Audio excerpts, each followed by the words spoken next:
Welcome to Lead Smarter, Not Harder, your stop for how to stand out as a leader. I'm your host, Jason Davis, and this week I'm joined by Marcie Stern, Director of Learning and Organizational Development for Alzheimer's Association, as we talk about critical skills and resources that managers need to thrive in our evolving workplaces. As always, please remember to rate and review this episode wherever you're listening. I greatly appreciate the support. Let's go!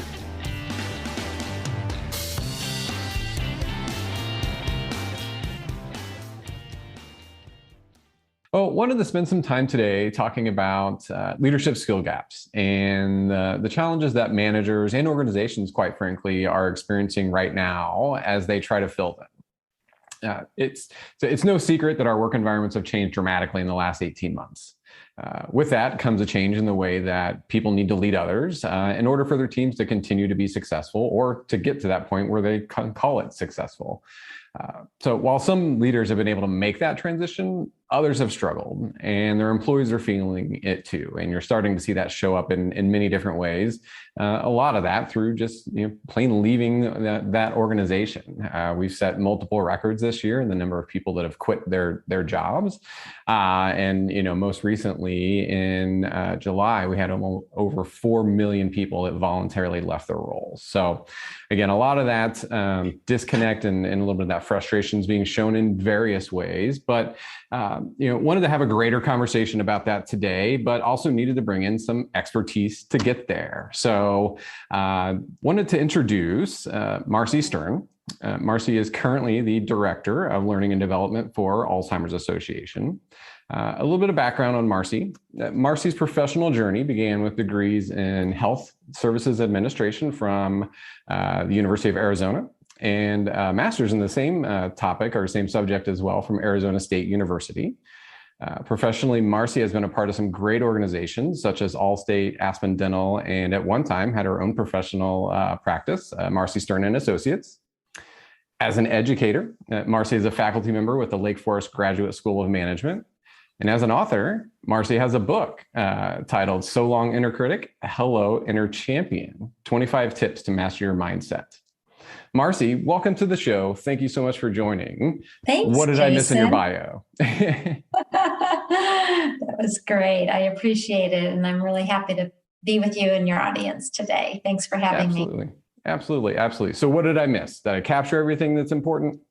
I think so. Yes. And of course, married with 2 boys and, all that personal stuff that is part of your full life and what you bring to your work as well.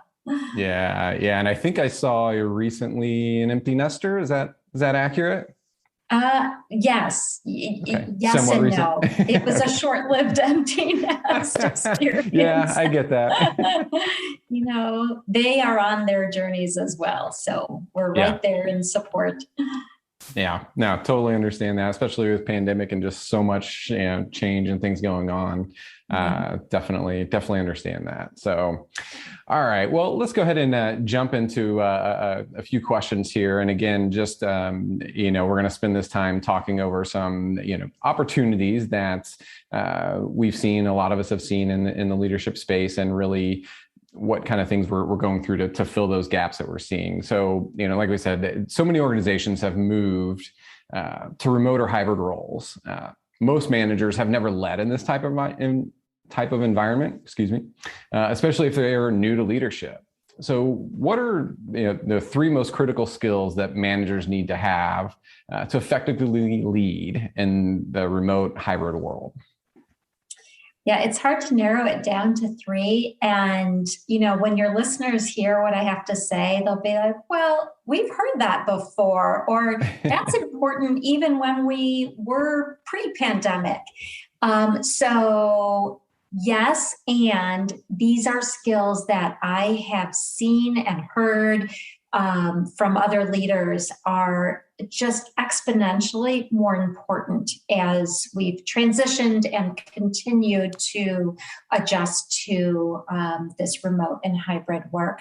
So I'm going to start with the most basic, fundamental, foundational leadership skill, and it's around trust. And very early in the pandemic, what I heard from many leaders is, this desire to trust their employees just around, are they getting work done? What are they doing? I can't see them.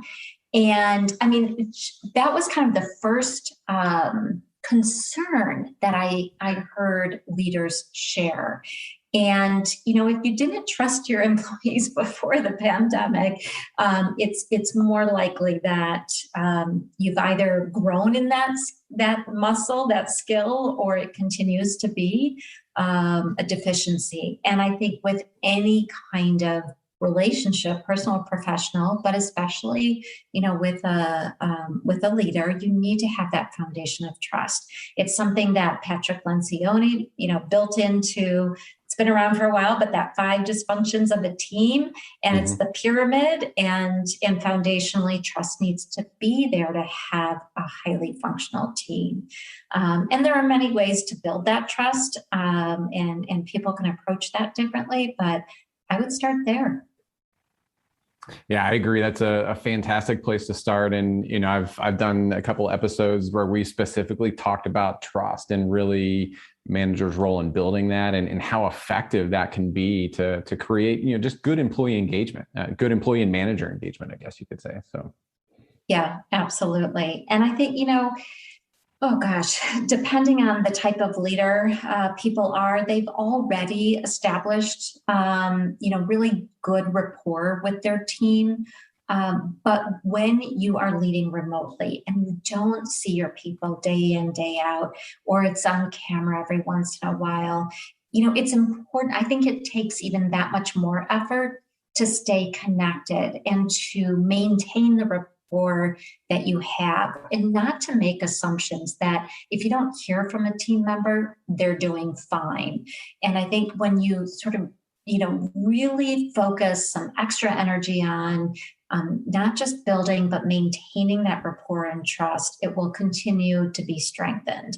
And, I think part of that is just maintaining communication. And you'll probably hear me talk about communication in all of the, these top 3 skills, but maintaining open communication and asking open-ended questions, and just checking in, and not with a simple, how are you doing? I'm fine. Okay, let's talk about work. But really listening and having that empathetic ear for how are they really doing, or asking some questions around, what's your biggest challenge this week if you're just having a weekly check-in, or what's an accomplishment that you're really proud of over the last week or 2, and just ask questions that helps your employees know that you care about them, and that helps to engender more trust. That's great. I love that a lot. And I think, in the ways that I've seen that used, or I've used it in the past as well. And, just asking people things around, hey, what's the most challenging part of your job right now? Just giving them, one, like, hey, it catches them off guard a little bit. Like I said, it gets you out of that normal, hey, how you doing? Okay, now back into business stuff, catches you off guard, and they're in a little bit of a raw space. But I think they also recognize that, okay, I might have 5 to 10 minutes here where I can tell this person what the most frustrating things about my job are. I should take that, right? I should really take advantage of that. And I like that. I think it kind of gets to that whole psychological safety aspect of things as well, of, hey, we're going to go much more beyond than, hey, how you doing today? And just as building relationships with people and everything like that. Yeah. And I know that psychological safety, or that emotional security, they seem to be buzzwords, but they are so important. It just, it's going to help people feel like they're not, my leader's not asking just to ask and take up space or time, but, they can sense that you genuinely care, and you've created that space where you're really ready and able to, take whatever the response is and deal with it.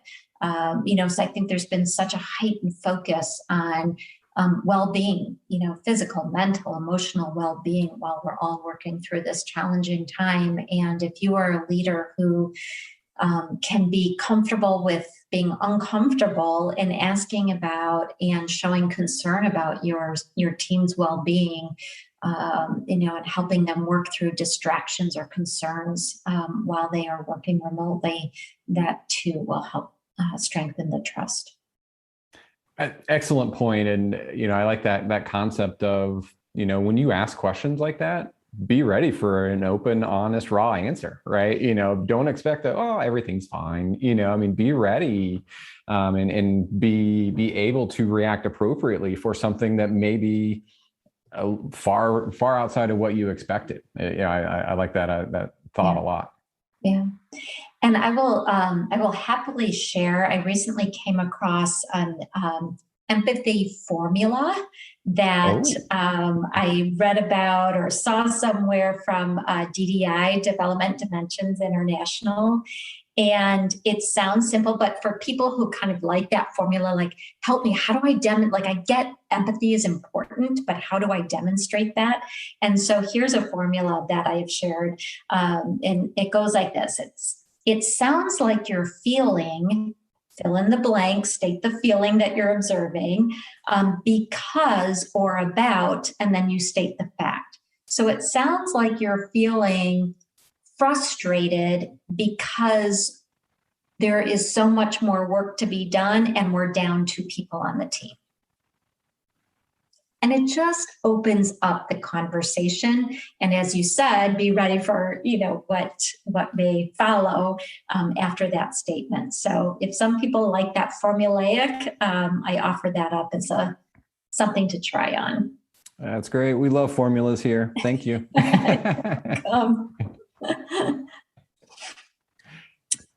So I guess, do we feel like we've gotten a good piece of the trust content? I'd be happy to share the next one that I have on my list. Yeah, I think we're good there. Go ahead. Yeah, and it's actually, oddly enough, I didn't even think about it at first. It is part of that Patrick Lencioni pyramid, where if you have trust, one of the things that you can obtain moving up the pyramid is accountability. And boy, it's a loaded word and it means different things to different people. But when I speak about accountability from a leadership perspective, it's a balance. It is, first of all, being really clear about what the goals are, what the expectations are, how you're going to measure performance. And I would say, and this blends into that trust concept, is it's focusing more on the outcomes, not the tasks. So I'll go with the example of unloading or loading a dishwasher. And guaranteed you share a residence with somebody or have shared a residence with somebody that does not approach loading or unloading a dishwasher in the manner in which you would like. But does the dishwasher get loaded? Did the dishes get put away when they're clean? So that's what I mean by focusing on the outcomes and not so much on the individual tasks or the process. And so I think holding somebody accountable when you're focused on the outcomes, it helps to establish trust. It shows that you trust them and how they're going to get the work done. So I see that as part of accountability. And delegating with purpose, being really clear about what you're delegating, who you're delegating it to, for what reasons. Is it because they have capacity? Is it because they have the skill? Is it because it's a development opportunity? Being really clear about the who, what, why of delegation, and then being clear about what the expectations are. So often, I think, especially since we are not in person as much, a lot of this gets communicated over an email, over a chat, or instant message. And some of it gets lost in translation, some of that clarity. And when there's ambiguity, then there's obviously more room for error. So accountability covers quite a bit. Yeah, oh, I agree. And I've often talked about, accountability being, one of the building blocks for building trust even, right? And having that as a component of it, I think they play and are, play very well together. I guess is a good way to look at it. And the thought about delegating with purpose, that's a lot of the client work that I do individually as well, is helping them figure out, hey, who are the best people, or what, maybe a better way to phrase that is, what kind of work do our people like to do, and who are they, and how do we identify that, and how do we maximize that, and really think about, it's no different than, a sports team might look at, hey, what are the things that our players are best at doing, and how do we absolutely maximize that at any time. It's the same thing in the working environment too. It's understanding what people may or may not be good at, and how to get them that right work. Maybe not so much of, well, hey, you've got capacity, right? So. Exactly. And not to keep going back to the same person, like, don't have your favorites, be really strategic about your delegation. And that will create trust among the team too, when they see you being kind of equitable and fair and transparent about the what, why, and who around delegation and holding your team accountable as well. So yeah, they're all interconnected. Absolutely. I would say too that again, it hits accountability and trust, but that, and I said I would repeat, this word communication, just especially while we're remote, being available. Because when you can't walk down the hall and, pop your head in for a quick question, you're under the assumption that people are busy and they don't have time. So just checking in and, even if it's a quick, hey, I just sent you an email asking you to complete XYZ to, let's just carve out 5-10 minutes and make sure that it's clear. Do you have any questions? Do you have what you need? What can I do to support you? That really can't happen as effectively when you're communicating electronically. So right. Just be available and be proactive. I don't think there is over communication risks when we're working remotely. So I think it's better to over communicate than under communicate. Yeah.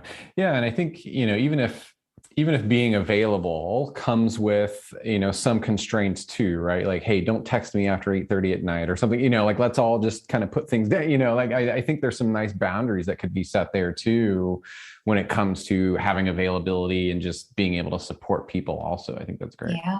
And I think that's part of, the team norms that a leader can create on how do we want to communicate with each other, and what are the individual requests, and how can we support one another during this time. Yeah, that's a great point. I guess the last point I wanted to make as we're talking about accountability is because everybody has a different skill set and experience in their work. I think leaders, especially new leaders, because this is what we're talking about, is, especially if you've gotten into leadership because you were really good at doing the work and now you're leading your, people who were your peers, there is this tendency to tell and just give the answer as opposed to asking open-ended questions. And I think part of that accountability is really knowing when to tell versus ask based on what the experience, knowledge, skill is for your team member. So that's just something I would caution and think about. Am I telling too much, or am I stepping back and helping them to think through the challenge or the situation and come up with their own answers? It's an excellent point. I don't know that enough people really think of that on their own, right? Until somebody tells them like, hey, you're giving too much information. You're not, kind of challenging people to either find an answer, help you come up with an answer, or work together to really figure something out. I think it's, as a leader's tendency to want to support their team as much as possible, and do a really good job when they're a new leader. It's like, oh, well, let me just give them the answer and that's great. Well, then you find out later on, it's like, well, I'm just doing that over and over and over again. And that's all I'm doing all day long. So exactly. And really the other end of that continuum is, oh, I completely trust this person. They know what they're doing. And then you don't check in at all. And 2 weeks later, you find out they haven't moved the needle at all because they still had some questions or didn't have the resources to get the work done. Yeah. So there's a little bit too much of that hands off. But yeah, I think, when we were at Allstate and we brought in from Ken Blanchard companies, the situational leadership, which is just a great training and tool to be thoughtful about how you need to adapt your leadership style based on the development level of your staff. And it's development with a particular goal or task, not within their career, so that you're giving them the right leadership based on where they're at and what they need. Not too much, not too little. Exactly. Yeah, I'm a big proponent of situational leadership. So thanks for adding that in there. That's awesome. Yeah. It's one of my favorites. And I think a natural flow, another skill, is feedback. And this is something that in particular, I think new managers, new leaders might have some difficulty, like, I have to tell them they're not doing something right. Or even, I think some people actually find it more difficult to give positive feedback. I've had managers say, well, why do I need to recognize somebody for doing something that's on their job responsibilities? They're doing their job. Why do I need to acknowledge that? So I think both are, both skills are important to be able to give that feedback. But, again, as I think about the remote work and not being able to see and do a quick check-in, giving that feedback and having that communication is so important. It needs to be purposeful. It needs to be timely. We all know, kind of that SBI model, situation, behavior, impact, and that it needs to be timely. And I would say, I've heard people say that, I need some help with courageous conversations. And I'll ask them, well, what type of feedback are you giving your staff? And it's almost like they're not addressing the situation in a timely manner such that it's snowballing. And it gets to the point where it becomes a courageous conversation or it's a performance issue. And I know, when we hear the word vaccination right now, we're completely thinking about COVID, but I'd say being effective at giving feedback is like a vaccination to preventing having courageous conversations. So I cannot emphasize enough how important that skill is and to be able to do it correctly. Yeah, you're spot on there, and I love that you brought up kind of the positive reinforcement, and as in conjunction with giving that redirecting feedback as well. And I always felt like the more you gave positive feedback, positive reinforcement, the less awkward the other stuff was. Right. Because it wasn't like, oh, this person's always coming to me with bad news. You're kind of mixing in a bit of the both. And like I said, I think they play very well together, and giving, redirecting feedback is not easy for a lot of people either. And like I said, I think it takes some of the stink and some of the awkwardness away from that during that process. So yeah, and there have been a number of different ratios that I've seen out there. And there was a somewhat highly contested research study that was reported in Harvard Business Review, but I think it was like a 5.6 positive to 1 negative feedback statistically showed that there was a higher functioning team when you were working with that kind of ratio. I've heard 3-to-1, 5-to-1, 8-to-1. I think the point is make sure that you're giving positive reinforcing feedback more than the redirective kind of feedback. And here's what you're doing wrong that needs to be fixed or addressed. Because, and it'll go back to trust. It's almost like making little mini, trust bank deposits, because when you are catching somebody doing something good, they realize, wait a minute, they really care. They're noticing and they're acknowledging me for it, such that when it comes time to receiving that redirective feedback, you've got that trusting relationship already built, and you believe that that redirective feedback is being communicated in your best interest, not because they like to catch you doing something wrong. So it is important to seek out opportunities, I would say, because I don't think we naturally do it, but to be proactive and seeking out opportunities to give reinforcing feedback. One of my colleagues at Allstate, I loved this. I have tried to carry it forward. She would actually put in her calendar once a month. And this wasn't for her direct team, but it was really anybody. It could have been a peer. It could have been anyone in her work world, but she would create a calendar invite to recognize, 3 people from the last month. And so it makes you, attuned to those opportunities, like, oh, who am I going to acknowledge this month?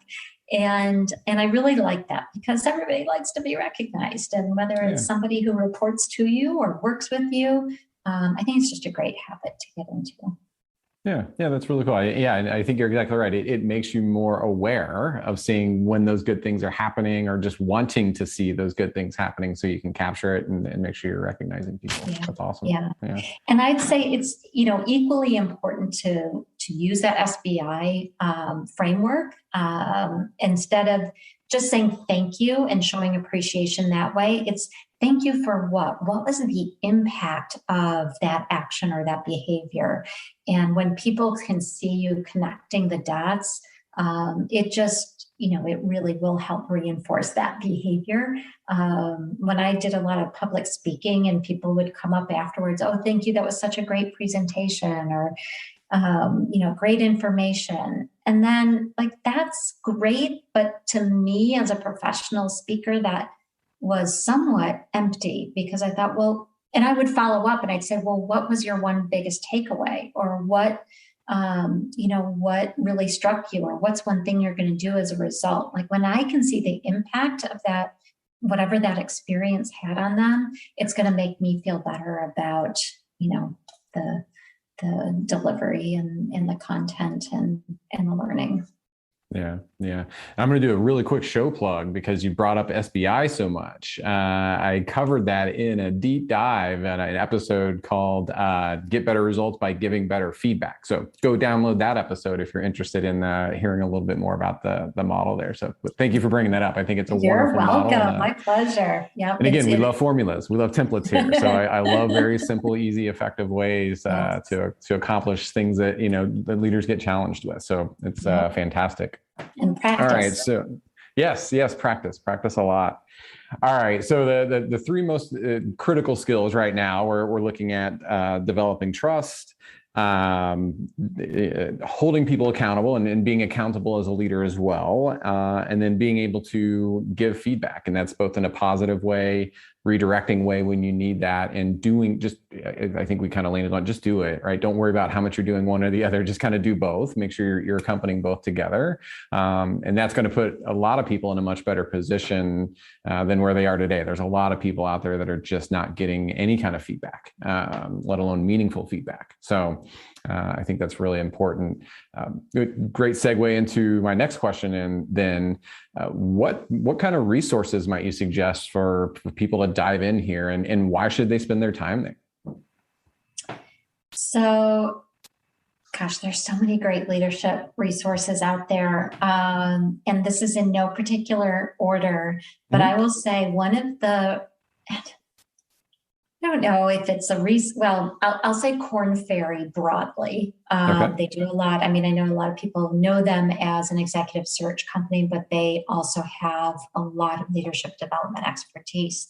And one thing I'd say, probably soon after we all went remote, I started to receive weekly on Sunday. It's like usually Sunday late afternoon, an email from their CEO, Gary Burnison. And these emails are written so beautifully, and there's always a personal story. He shows vulnerability.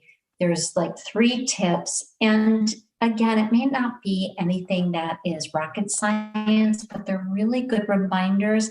And I love that they come on Sunday because it's just a really inspiring way to start your week. So even if you did nothing and you signed up for that Sunday Korn Ferry, CEO email, you'll be ahead of the game. So I'm just going to lead off with that. Right. I talked about Patrick Lencioni's 5 Dysfunctions of a Team. We talked about trust. So of course I can't not recommend Franklin Covey, Speed of Trust book, but also Franklin Covey from a leadership development perspective. I mentioned DDI, Development Dimensions International, for that, the empathy formula. They also do a lot of work around leadership development. And they also have a book for new managers, people who are new to the role. Jason, you and I have a colleague that was working at Center for Creative Leadership.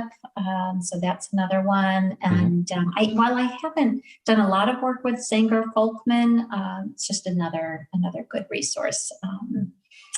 And what was that last one? Sorry. Zenger, Zenger, Folkman, Folkman. We've done some good work there. And I believe I heard you ask the why, because that's a long list of resources, but like, why should I sign up for that Korn Ferry email? Why should I be interested in these resources? And I'm going to do a little bit of a 180 and turn the question around to your audience. Like, I would love leaders to know what their why is. Why would they want to develop their leadership skills? So reflect on that question. And I'm really passionate around purpose and leadership purpose. And what kind of leader do you want to be? What had you say yes to being a leader or accepting the promotion? Was it just the money? So I'm just going to turn that question back around to your listeners. I absolutely love that, that approach. And I don't have the stat in front of me. I've got it though, and I can maybe pull it back for the show notes. But DDI, so I actually, that's a great resource for a lot of leadership development learning resources, but they also do a lot of good analysis and research as well. So I like to download their content, and they did a frontline leader report last year as well. And so they talk about why people take leadership positions. And I think, what you're kind of really getting at there is, are you really setting yourself up for this? Is this really what you want to do as a career? Or was this just kind of the next natural, and I say natural in quotations, step in the progress of your career, or somebody said, well, hey, this is, the next step or the next thing you should do.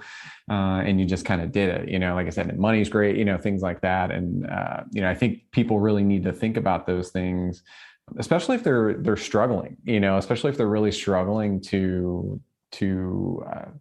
grasp leadership, to grasp, being responsible for other people, being responsible for communicating goals and helping people through work problems, and helping people sometimes through personal problems, and helping people through personal problems that happen at work. Right. So I think there's a lot that leaders need to really kind of think about there. And I love that little bit of soul searching there. Yeah, I know. When I was pondering the question, I thought, wait a minute, I don't think I have the answer. And even, I have an answer for me, but that's just me. I think it's an opportunity, like you said, to just reflect and soul search. And I think companies, there are some companies really value the responsibility of leaders developing others.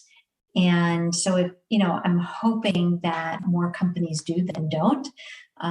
But, oftentimes it's all about the results, not about how we are developing others and how are we incentivizing our leaders to develop our others.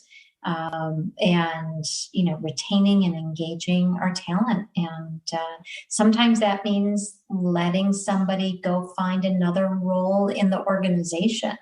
That's not a failure if people are developing their team such that they have new opportunities to grow within the organization. Much better that than having them leave and take their talent elsewhere. Right. Yeah. Those were always my best days as a leader, when one of my employees that we've been working on a development plan or career planning and stuff like that got that role, right? Got that job that they were, had been working towards or for. It's just awesome to see them go through that. And to me, like I said, it's very rewarding. And to take a non-selfish approach of, all right, am I losing maybe my best person? So what, right? The company is better for keeping them here in some respect. Because they could very easily go and jump somewhere else, right? Especially right now, so Yes. I think that's, even more critical now is, recognizing that internal talent and using, your internal mobility in a way that, puts that talent in good position to stay with the company and be successful. Yeah, absolutely. Perfect. All right. So we'll move on a little bit here. So from your point of view then, Marcie, what's been the biggest challenge to developing leadership skills, and especially specifically for new managers in the last year and a half?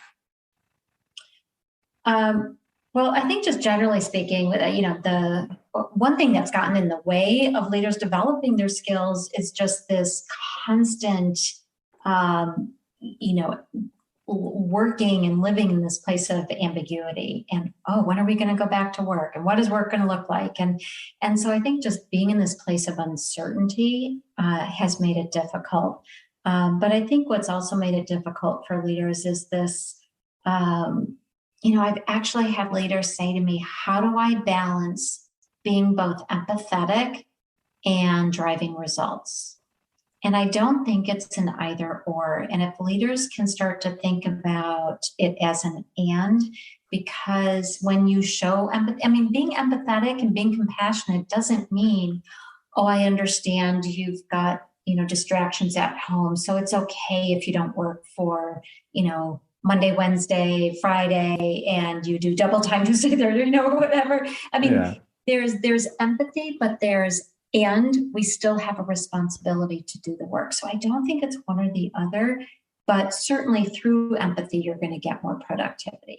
When you're very genuine about understanding and working through and some of the challenges. So I know that being remote has created some of those challenges of I need to pick one or the other. And then, you were talking about the competitive marketplace for talent right now. You see it, you hear it everywhere. It's now called the Great Resignation time period, and I've heard statistics anywhere from 25 up to 50%, depending on the article and who's citing it. 25 to 50% of people planning to leave their jobs in the next year. So I think one of the challenges for leaders is, am I using trust and accountability and feedback to develop and retain my talent? Because, if we're churning through people, that is going to be really challenging too, to being an effective leader and developing your skills. There is a tool, and, I don't know if it's just an HR term, but it's called the STAY interview. And there are different, templates out there. Jason, I'm happy to share one with you if that might be worthwhile. But it's a conversation you have with your current staff about essentially what motivates them to stay and what might motivate them to leave if they got an offer elsewhere. Why would they take it? And having those conversations every once in a while, and checking in with them. So this great resignation and retaining talent is a particularly challenging time for leaders. Yeah, I like the approach of, having that conversation. And again, you going back to be ready for what people tell you. If you're going to ask those questions, be ready again for what people tell you if they feel like there's some kind of dysfunction or something that's not just, flowing with them or going with them the right way. But again, those stay interviews are great ways to show people that you care, show people that you're trying to make sure you're retaining your good talent, and getting good firsthand information from people before they're, putting in their 2-week notice or not, just it's just kind of disappearing. So it's fantastic. I would say another challenge for leaders right now is just the emphasis around D&I or DEI, diversity, equity, inclusion, whatever it might be called in your organizations. But feeling, I think I mentioned this earlier in a different context, but feeling confident in having conversations that may feel uncomfortable and require some vulnerability. That's been another skill that's been challenging for leaders, that they just don't know what to say, how to say it. They're afraid they're going to hurt somebody's feelings or say the wrong thing or offend somebody. And, there's a lot of training and development going on in that space. But I think that, and again, being remote and not being able to be with people and really seeing the full expression of their body language, does make it more difficult. But I think that's going to continue to be a skill for leaders in, being comfortable with being uncomfortable. And that's, again, part of building trust and rapport with your team. Yeah. And those are things that they take time, but, are also things that I don't know people would intently develop or think about unless somebody brings it up, right? Or unless, we didn't have this conversation, or unless somebody told them, hey, you maybe need to focus on this a little bit. And that probably gets back to giving feedback to people, right? Exactly. So you don't know you're good or bad at your job until somebody tells you that you're good or bad at your job. So it's, so I think it's just kind of important to bring those things up and to make sure that you're focusing and putting some attention towards it. So agreed. I think leaders are going to constantly be challenged by, leading through ambiguity, not just adapting to change, but helping lead change. Yes, I'll throw out that overused word, agility, but being agile for sure is something we've probably built that muscle quite a bit over the last 18 months. And just something I think will continue to be important for leaders. And then, I'm just going to add one other point that I would love your listeners rather, to walk away with. And so far, we've talked a lot about what they're doing for their teams and their staff, but to also be mindful of self-care. And I mean that both personally and professionally. And I'll circle back to trust. When your team sees that you are valuing your own well-being, they will recognize that, appreciate that, and know that you care about them as well. And from a professional perspective, when I think of self-care, it's don't let your own development go by the wayside. This happens, even pre-pandemic, but I think even more through the pandemic, leaders are completely overwhelmed and exhausted because, they're just getting the pressure from all angles. And so to be thoughtful about your own career and development and mentoring, Jason, you and I have had a leader that would talk about how important it was to stay challenged and uncomfortable. And on a scale of 10, if you weren't in that 6 to 7 range, then, or if you were lower than that 6 to 7 range of discomfort and challenge, and you might be getting a little too complacent and stable. So be mindful of your own growth and invest in your own personal and professional development. Yeah, great points. And I really like the self-care that you brought up. And I think, even kind of conceptually thinking back to like Maslow's hierarchy of needs, as a leader, if I'm not taking care of myself, if I'm not putting myself to be able to put my best self forward, how can I possibly be responsible for other people and helping them do that too, right? I think that's very much a part of that people kind of forget as well, is like, oh, well, let me take care of all this other stuff. And like you said, put themselves last, instead of saying, hey, you know what, I need to get 8 hours of sleep tonight, or, you know what, I'm going to go out for a walk today just to kind of separate myself a little bit from the work and everything that's going on. Just different stress relievers, whatever, ways that people want to do that. We often forget to do that for ourselves when we're responsible for other people. So that's right. Yeah. So I thought that might be a good one to end on. It is. That's an awesome way to segue out here. So just a little bit of a recap, and we'll go back a little bit. So, we talked about, the 3 most critical skills that managers need to effectively lead remote and hybrid teams. We talked about trust, holding people accountable. And I think that kind of goes both ways from a leader's point of view as well, being accountable as a leader and making sure you're holding people accountable.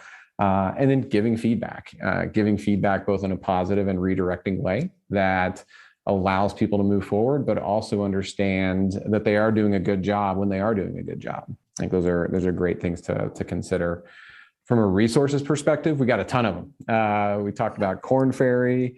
There's an email blast that you can sign up for on Sundays as well. And I'll try to include some links to these in the show notes so people can get to them fairly easily as well. Patrick Lencioni, 5 Dysfunctions of a Team, Stephen Covey books, Speed of Trust. We talked about DDI, Development Dimensions International. It's a great resource for, again, I use it mainly for reporting and some of the analytics that they do, but they do have a lot of great leadership development content as well. And then Zinger Folkman, right? So another great resource to consider there. And then really, we closed it out with talking about some of the biggest challenges around leaders these days and really what they've been experiencing in the past year and a half. And, Marcie, you brought up some great points on working and living in ambiguity, really thinking about what that's like. And especially in the very early stages of all this shift, right? March 2020 to probably summer 2020, there's a ton of ambiguity going on. From a leadership standpoint. We talked about balancing empathy and driving results. We talked about using skills to retain talent, right? Using those skills that we talked about before: trust, accountability, feedback, vulnerability in some ways, right? To retain employees. I think those things kind of fall in from a DE&I standpoint as well. You brought that up. And then, the self-care, we kind of closed out on self-care there, and really as a leader, making sure you're kind of putting that up as hey, I've got to, make this a high priority, because I need to be, energized. I need to be ready. I need to show up. I need to look like I'm in this, so that I can be able to lead other people. So, a lot of great information, a lot of great points here. Any final thoughts or anything else that we might have left out here, Marcie? Oh, I'm sure that we left out, but no, I think we covered a lot of ground, and I hope it's been helpful. Even if there's just one little nugget, just do something with it. If your ears perked up or the light bulb went on, like that's the one thing. I encourage your listeners to do something with the information. They've invested the time to get to this part at the end of the podcast. So I always encourage people to, take one action in the next 48 hours that will help to cement and integrate that learning. All right, great. All right, any plugs you wanted to give, or where can people find you if they have any questions? Oh, well, I'm on LinkedIn. Okay. And yeah, that's probably the best place. Marcie Stern, and happy to connect. All right, awesome. I'll put a link out there for you in the show notes as well, so to make it a little bit easy there. So, all right. Well, that concludes our show for this week. Thanks again for listening. Please subscribe to the show, rate, review the show as well. I greatly appreciate any feedback that we can get as podcasters in this space. So thanks again for listening. Have a great week, everybody.